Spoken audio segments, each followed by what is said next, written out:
I've had a real keen interest in this over the last 3 months because I have no idea what has happened to this industry, and I'm thrilled to have Mark on here with us. Mark and I have played some hockey together in the past, and I've been anxious to have Mark on. I didn't know we were going to be in the middle of a pandemic when we finally got to this point, but here we are. And Mark is an expert in real estate, and I am clearly not. So I have been in the house where I am now for 21 years, and this is it's just not the thing that's kind of top of mind for me. Now there is circumstances around a lot of our clients because we have lots of conversations around things like, how long will I stay in my house?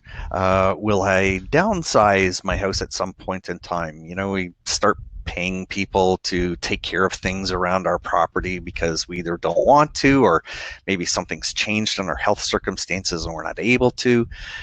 And I've had a couple of different things happen with some of our clients, and they've been good enough to tell me this along the way, which is, maybe you don't want to do this too early. I've heard a couple of people downsizing their houses so that they get their adult kids to move along. but then along come grandkids, and they're like, well, I want to have the grandkids come and stay. So anyway, we've had lots of laughs. It's been lots of interesting learning along the way. And it's been very educational for me, and I'm hoping that tonight is also going to be very educational for me. So I'm really looking forward to diving into this. And Mark Jacques is certainly an expert in this field, so I'm going to defer to him. And sort of one of the first things that comes to mind, Mark, is when we think about this whole industry, and not only the incredible changes that we've been through over the last 3 months with having to deal with this virus and the social distancing and everything else that's gone along, you kind of think of everything just being completely locked down. And yet people were selling their houses, people were buying houses. I'm sure there were people who had listings with closing dates that happened inside when the pandemic hit. And so how in the world does this work? How do you transact real estate in the middle of a global pandemic? Well, that is a good question, and thanks for having me today, Steve. I really appreciate the opportunity to share some of this information with your clients and my clients. Um, Things are a little different. There's no question about it. I have a few slides at the beginning here, so bear with me. I'll talk to you a little bit about the market. I'll talk to you a little bit about how the real estate industry has been handling the pandemic. So, just to give you an idea, real estate during a pandemic, safety is our main concern. It's not business as usual. Um, Originally, when the pandemic uh, words came out there, we were all scared. And you'll see in some of the numbers in terms of the market results as what's happened in the market, and then how things are changing as we go along. So, but the industry has made some adjustments in order to be able to serve our community. And there are people who have to sell, have to buy during a pandemic. People were in the middle of selling their home, and it had to close. So the industry was deemed as an essential service. So we did continue, but we had some specifics and protocols that were put in place. And this is some of them that are listed. We're all required to maintain social distancing protocols, and buyers and sellers, stagers, agents, they're all required to sign what we call a COVID declaration prior to entering the property. And that's every day. So if you go tomorrow, you have to sign a new form and it indicates whether or not you've been outside the country, you've been exposed to COVID within the last 14 days, you've been exposed to anybody who has been that has had COVID in the last 14 days. So that's to protect the buyer and seller. and everybody involved, including agents and the services that we have to acquire, like photographers and stagers, etc. And then we do wear masks, gloves, sanitize. So we're doing all the things that other people are doing in order to protect themselves. So the industry is still going along. I'll just give you some stats, a little bit about what's going on here. So this is just a 5-year look. I'm going to get more refined here as we move on in a couple of the slides, but the May numbers in terms of numbers of listings are about the same as last May's listings.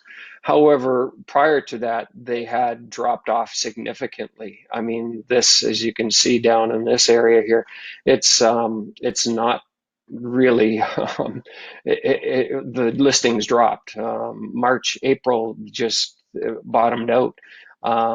Anyways, there's still not a high level of inventory. Oddly enough, though, it's still a seller's market, and that I'll explain to you in a little bit. The sales price trend. So since January 2019, this is the kind of curve that's gone on.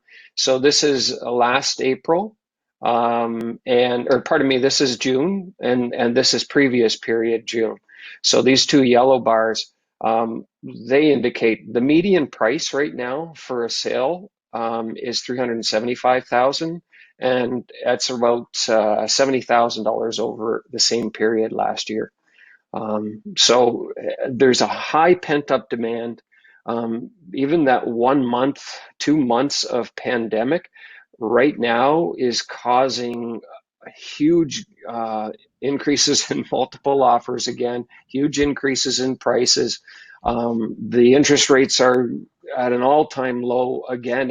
We keep hearing that, but they keep getting lower and lower, which is great for buyers looking to get into the market. Again, there's not a high level of inventory, and the median prices are trending up. The other thing is the prices compared to original versus sold. Everybody hears that prices, people have sold prices or houses for $100,000 over list price, and we'll go into that scenario in a couple of minutes. But we're talking about median prices here. So there are some. The median price is about selling just around list price right now. They've been just under before, a little bit under, and back in March, pardon me, they were a little bit over. But you can see generally they're a little bit below market price, but right now they're selling at market list price, pardon me. But that takes into account those that are staying, that are selling, that are listed high and selling for $10,000 or $20,000 below, and then those that are using the marketing strategy where we price it low, get multiple offers, and then sell it for a sum way more than the list price. So that's over the last 12 months. And then this is kind of the final numbers slide here. This one just shows the number of residential properties sold over 17 months. And this is where I was saying, so this red bar in here, this is last year's April and this year's April. And you can see we were down for year to date, we're down 21%, and most of which was in the last 2 months was down 40%. So this was April and this was May. Last year was the yellow bar, and this is May this year. So the market, what really happened is we had a high level of buyers, a lower level of inventory, and when the pandemic came along, they both just went down together. So we still maintain a seller's market, meaning there's not enough inventory for all the number of buyers that are out there. And so then we end up with high prices, high selling prices. So that's basically some of the statistics here. And then just to define a seller's market. So this is what it is. When there's not many buyers, or pardon me, there's many buyers, there's not enough sellers. So there's not a lot of inventory. There's multiple offers are occurring regularly in the market. There are good properties. When they're priced properly, they sell very fast. Some properties last a day. Some properties up to two, when I say fast, is up to 1 week, but some will go within 2 weeks anyways. If they had conditions on them, they might take an extra week to finalize those conditions, because the property is never really sold until the conditions are removed from a property or from an offer. And it's really hard to price a property too low. I mean, you could put a $300,000 property into the market at 200,000 and you'd still achieve a $300,000 sale price. So it's really hard to price a property low. Anyways, so that's If basically the information on the seller's market and what's been happening in the pandemic. Yeah. So I'm gonna do my best to display my real estate ignorance here. Um, I I grew up in Toronto. I was born and raised in Toronto, Yeah. and it was somewhere close to 1980 when I moved to Windsor, and I was immediately shocked by how inexpensive, on a relative basis, how inexpensive it was to buy real estate here. This was an affordable marketplace. And so we've over that long period of time, we saw the prices increase very dramatically in Toronto. I'm sure it happened in a lot of other major Canadian cities, but I was only keenly aware of it in Toronto because I grew up there and I was still in touch with people there and realized what that was.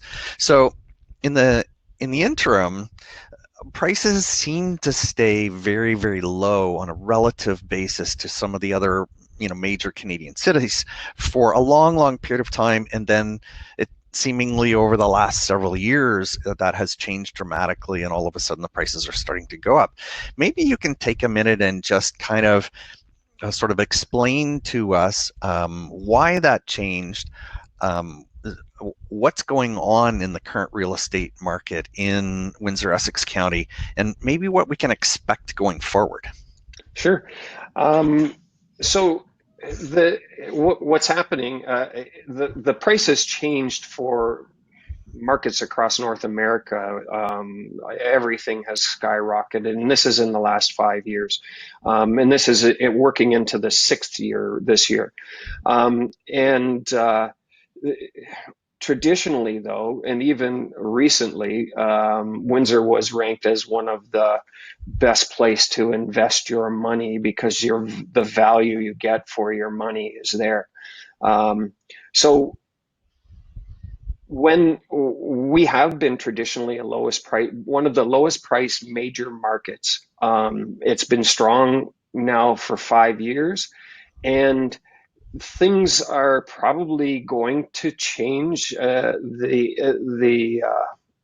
The world out there is talking in terms of what may occur as a result of the pandemic somewhere down the line, and so what actually I heard that the Toronto market might be hit with about a 12% drop in pricing over the next 12 months kind of thing.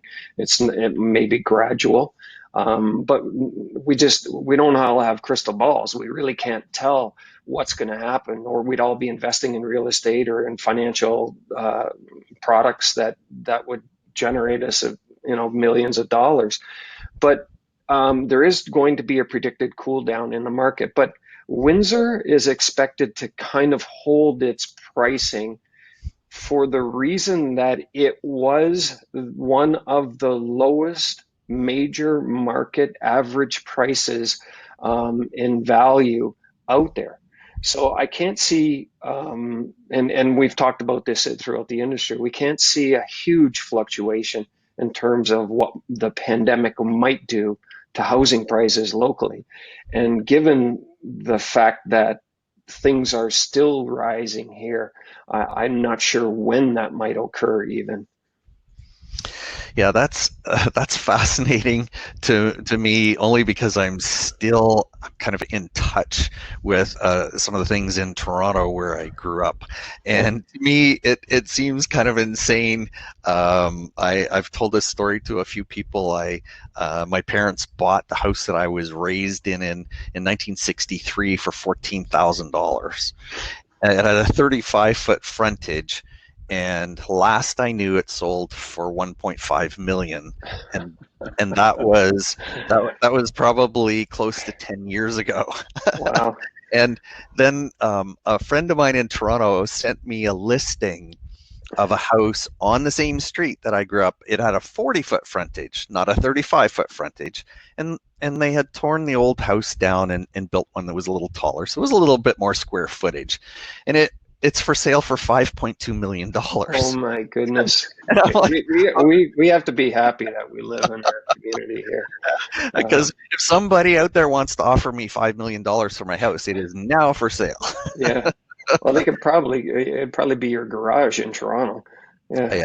absolutely. But anyway, this is the market in which we live, Yep. and this is the community in which we live. So we're kind of um, wanting to understand more about what we think might happen in the market. I'll give you another example because I've had this happen with a couple of clients who decided to downsize. They had a house that they raised their kids in, and they decided that the house was just too big and it was too much work, and so they made a decision to downsize. And I said, well, what do you think you're going to do? And they said, well, we're looking at condos, we're looking at townhouses, and ended up settling on a townhouse. I'm not really sure how long ago this was, but probably 3 or 4 years ago, and sold their house, pocketed some cash, which is tax free if it's your principal residence. And well, at least maybe until next year. I don't know. Maybe the government will change because they're so short of tax money. Yeah. Uh, Yeah, right. but in the interim, they got to pocket the cash and bought a townhouse that was significantly less costly. And then over a period of about maybe a year and a half or 2 years, um, I had some of the same conversation with a few other people, and they said, well, actually, we've started to look, and we're going to be out of pocket an extra $100,000 to go into a smaller home. And so this whole market has changed very dramatically. So maybe you can speak to this a little bit, because if people who are either live watching this or are going to be viewing this afterwards, they're probably looking for information on when should I downsize, what should I expect, how should I look for this. So maybe you can give us some help in this. Yeah, I mean, there really is no great answer to when I should downsize. Specific, um, your specific situation will dictate that. I mean, personally, I even thought about it a few years ago, and then just recently, or a couple of years ago, grandkids came along, and I went, okay, we're going to stay here now. We might need the extra space for them, and so everybody's situation is different. Health, financial situations, you could lose a job, your health could go downhill, you may need some additional nursing care. There's so many options for people who are potentially in their retirement age, or looking for uh, looking for alternatives to having the large home now. So it's really it's really important for you to assess your situation, talk with your family and friends, talk with a real estate agent. They don't necessarily want to sell you a home or sell your home today. A good real estate agent will take the time to plan. In fact, I've had a couple of clients that I met 4 years before, pardon me, and eventually worked with them to downsize. So, I mean, and there's a million options out there. I mean, some of which is, I mean, I've talked to people who want to move into a smaller single detached home.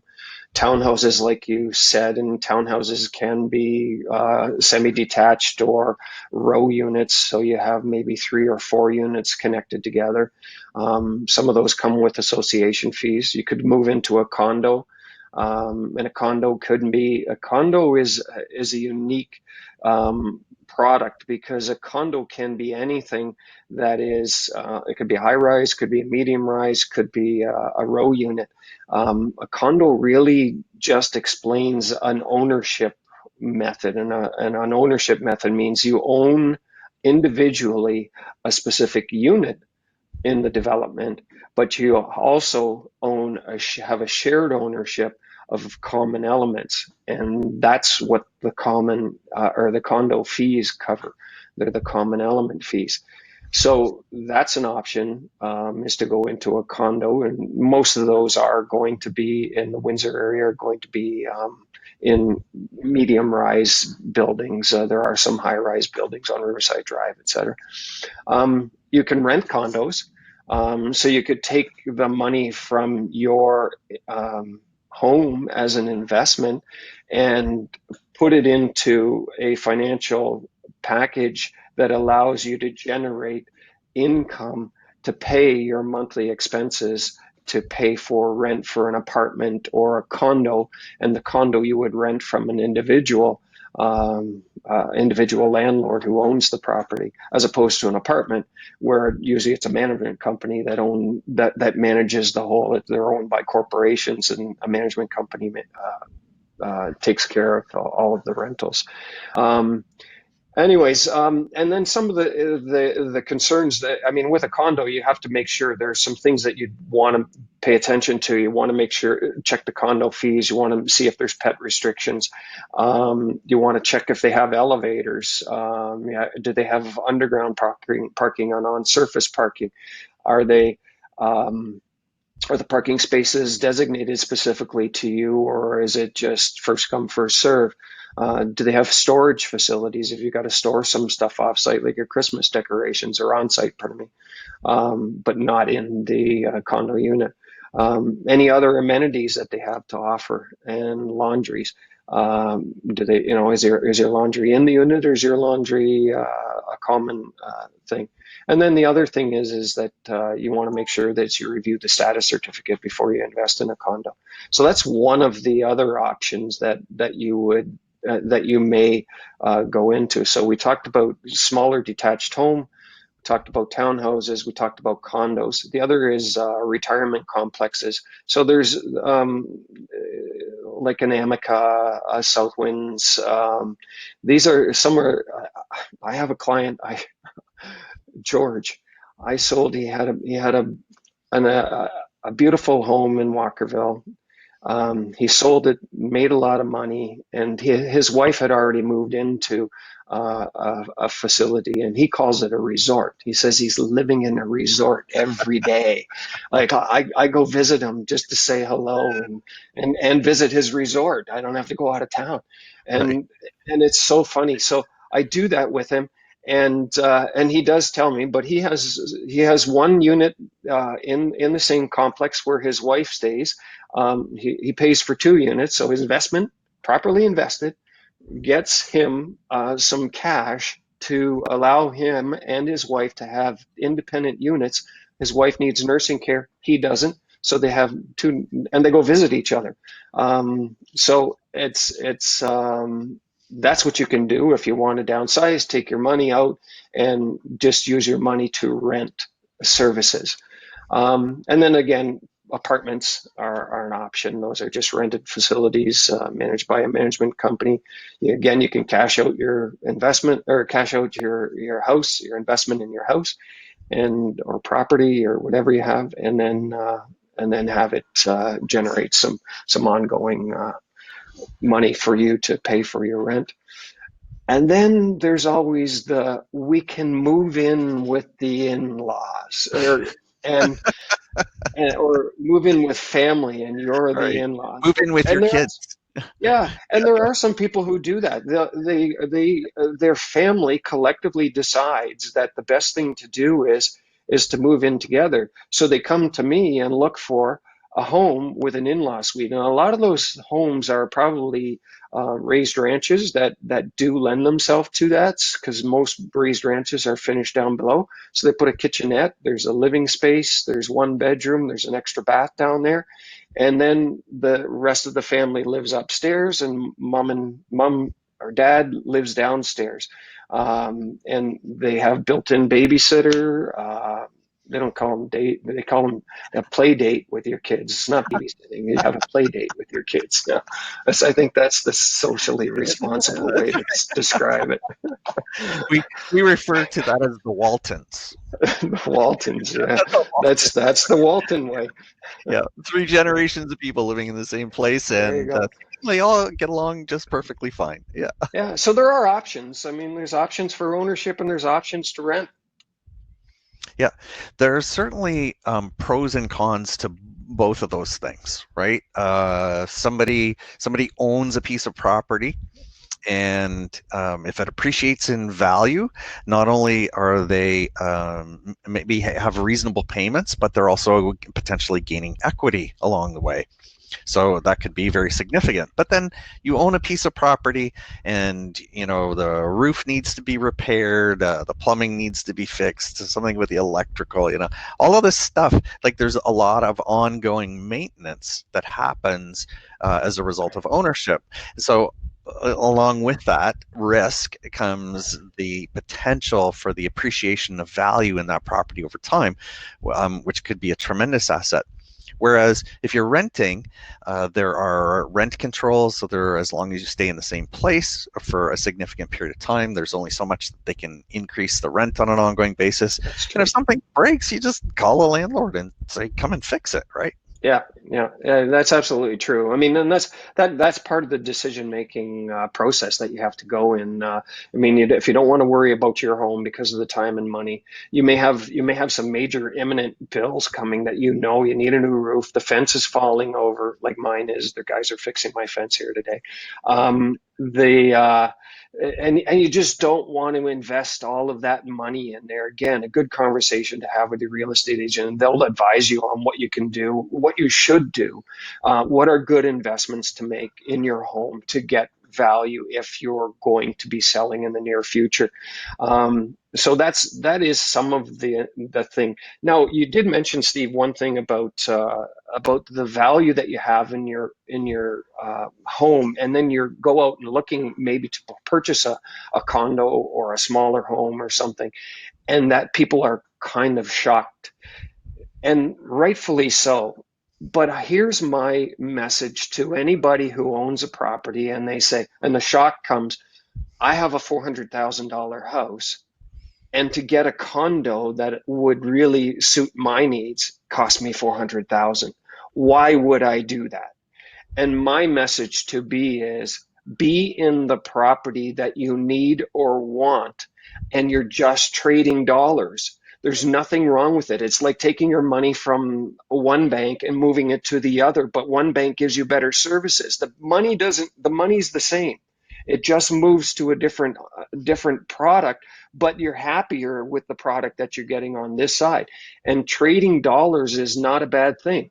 That $400,000 house that you own today is the same value as the $400,000 house you're thinking of purchasing, and over time those should move up together. And so you're not losing on your investment, you're gaining on peace of mind, on convenience, on your future. That's what I try to convince people, is not to be afraid to trade dollars, and it really is important. There may be some fees. There's going to be real estate fees. There's going to be lawyers' fees. There's going to be a moving company involved. But when that's done, you'll be way happier at being in the new place. Yeah, I do have a story for that I can relate to, because these were people that I knew who had built a house at one point in time. It was beautiful. It was just a lovely piece of property. It was a fairly spacious piece of property. and they really enjoyed being there.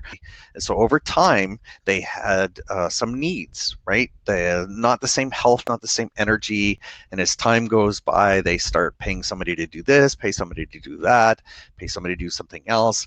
And next thing you know, they wake up and they're in their like early 80s. And they just decided one day, I can't do this anymore. I can't do this. So they started to look around. They made their plans. They put their house up for sale. It was a beautiful house. It sold very quickly. And moving day came, and really they didn't touch a whole lot of stuff, to get somebody to move them. And so I waited until a couple of weeks afterwards. I wanted to see them settled in, and I contacted them and I said, I just want to follow up with you. How is the new place? How are you enjoying this? And I'll never forget this. They said, tell everyone you know, do not wait till this point in time in life to move. They were so sorry after the fact that they had to make this massive adjustment in their early 80s, and said we should have done this a long time ago. Yeah. So you run into those types of things, and you translate those stories to other people. Obviously you do this all the time, and what a significant difference that can make in somebody's life. So I've had a few people along the way say, don't wait till you can't do the stairs. Think about when you maybe don't want to do the stairs, right? Maybe you want to go from a 2-story, a 2.5-story to a ranch, and you want to do it while you're younger and healthy and fit.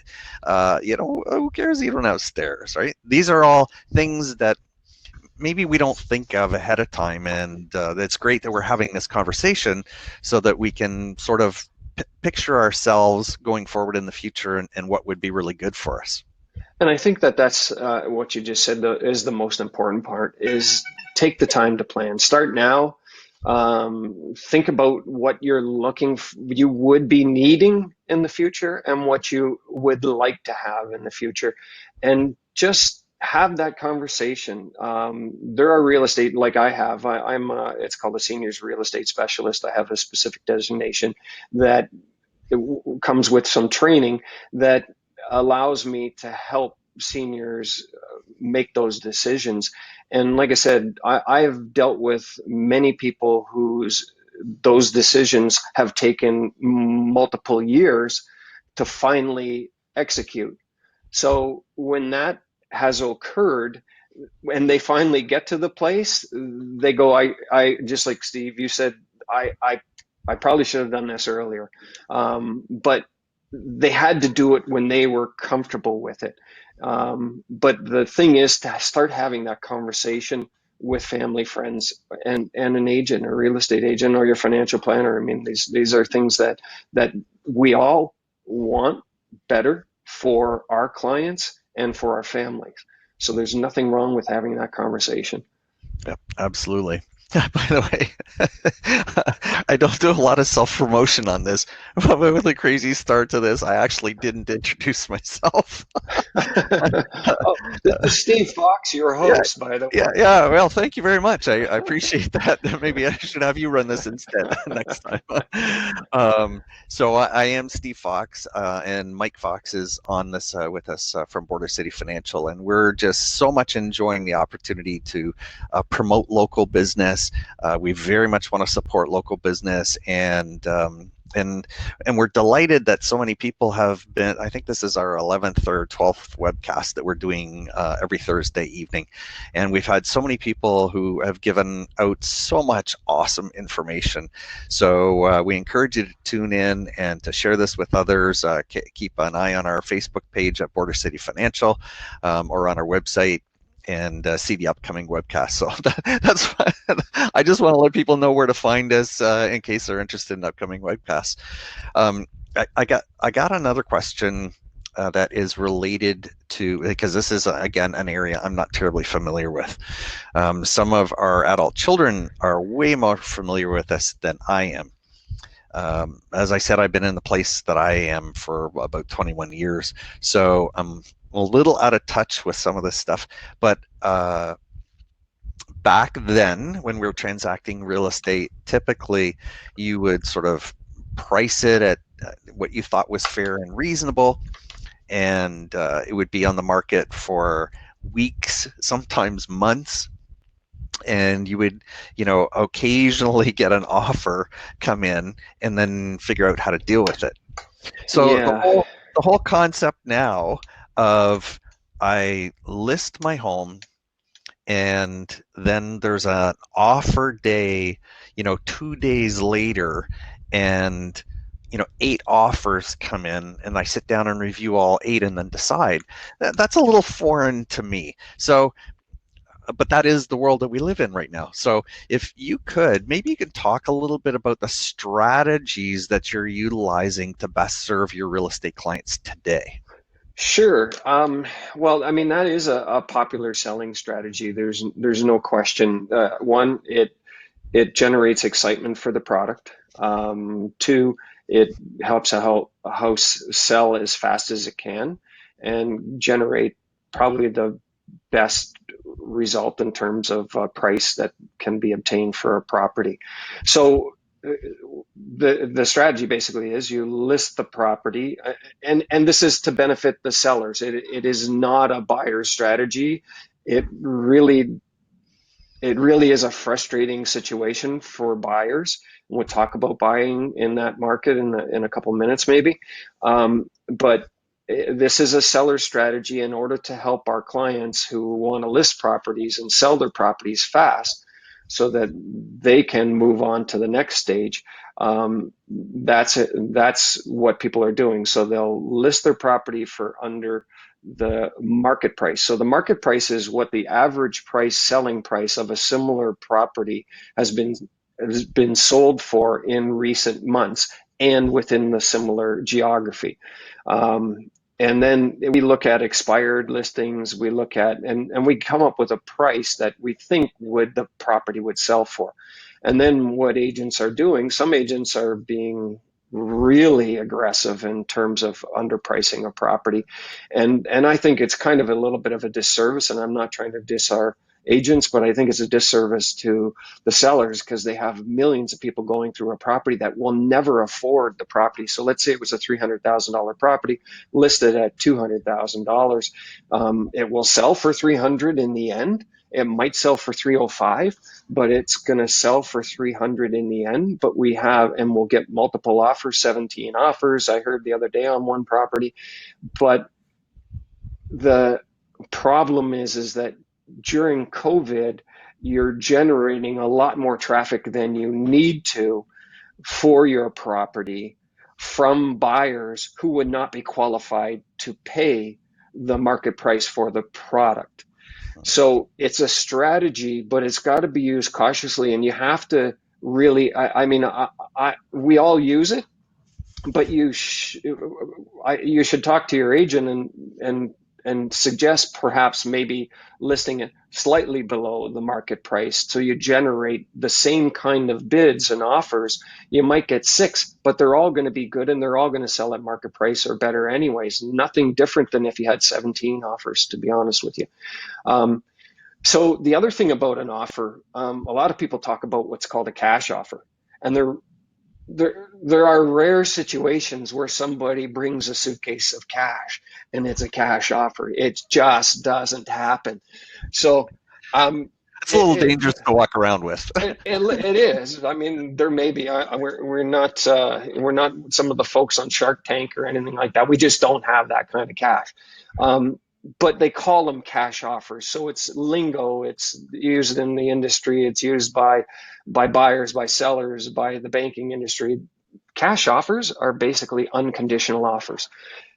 When you're making an offer or somebody makes an offer to you, they can either include or not include conditions. Some of the conditions that could be financing, a home inspection, insurance, house to sell.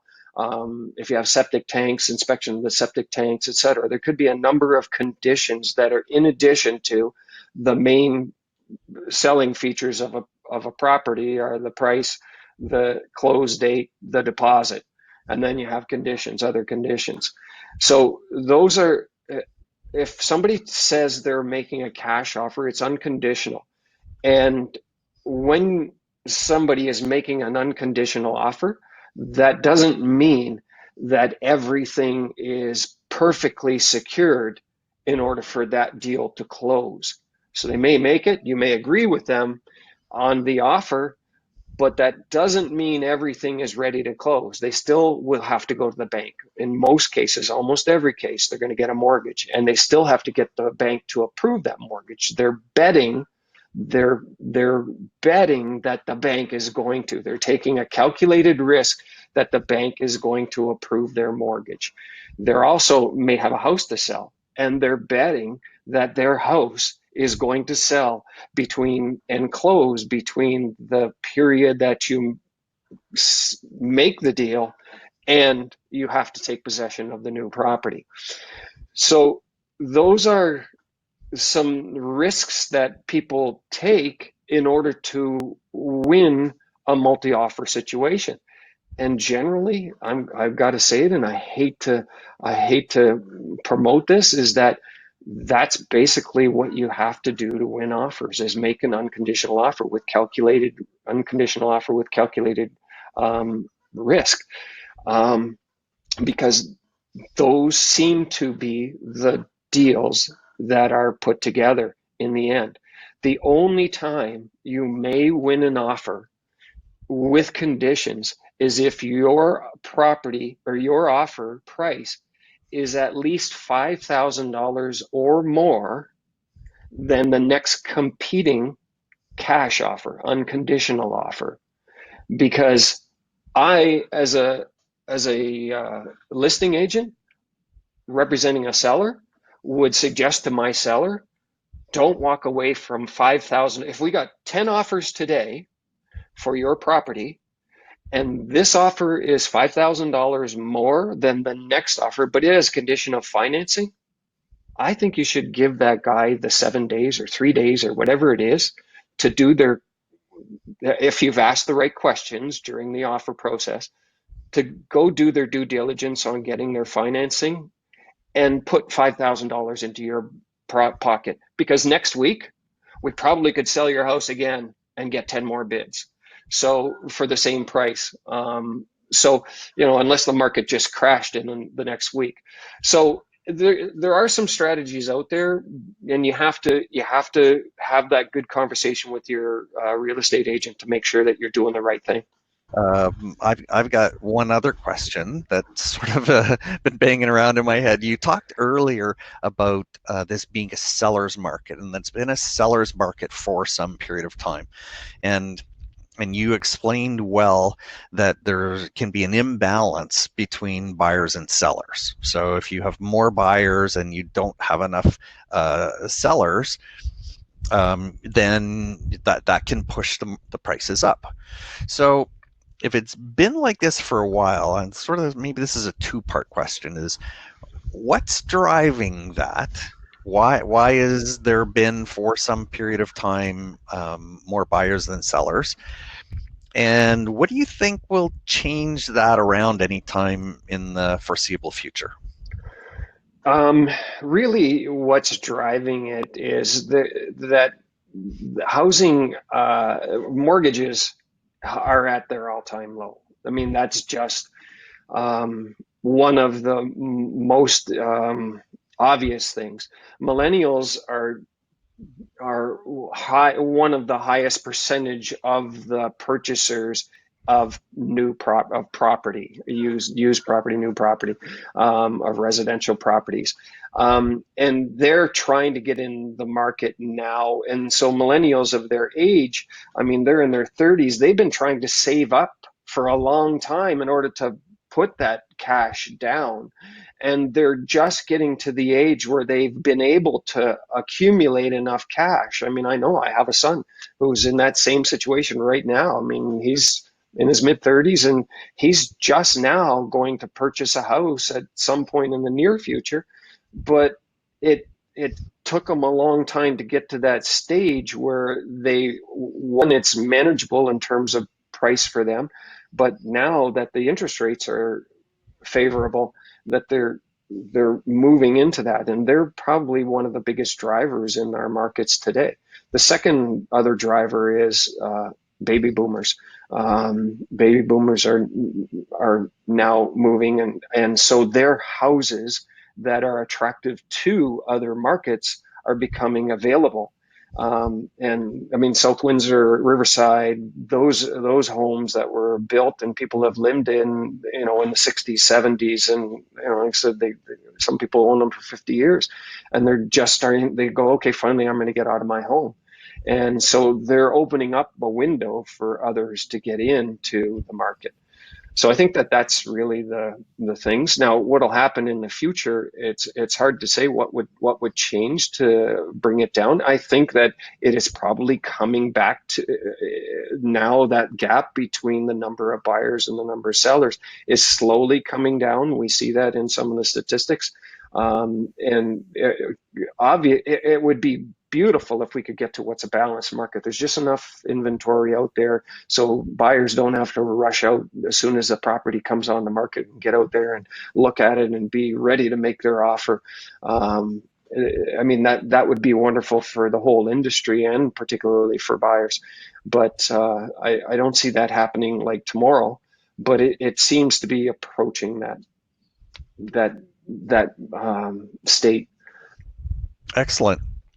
So we target somewhere between half an hour and 45 minutes, and I'm sure we could go on and talk for a long time. But Mark, I'm so grateful for you coming on and sharing all of your expertise with us. It's been a tremendous opportunity for all of us to learn a little bit more. Certainly, for the boomers, as we're starting to thinking about downsizing and where are we going to go from here and how are we going to do things from here. We talked about the Waltons, invite all the family and move it. I actually have been thinking about doing the Walton thing. I've been talking in my mind. I've been going, could we make this work? How could we make this work? But I don't think I'm there yet. You know what? I'll call you in 6 months and ask you the question. If you've done it, we'll see how it works out, and we'll let everybody know. Yeah, I hope my kids aren't watching because they'd be part of the Waltons, right? For sure. Oh, that's awesome. Anyway, I just want to thank you for taking the time for us and sharing your expertise. That was awesome. I think we've probably just scratched the surface of this. There's so much more to discover. But just before we wrap up, I want to thank people for being on live, and obviously we're going to post this online, so feel free to share this with your friends. I'll make sure that Mark gets a hold of a copy of it, and then we'll figure out where to go from here. And certainly, if there's a lot of interest in the topic of real estate, we'll figure out how to address this again at some future point in time. And thank you so much for joining us this week, and thanks, Mark. Thanks. Take care. All right. Bye.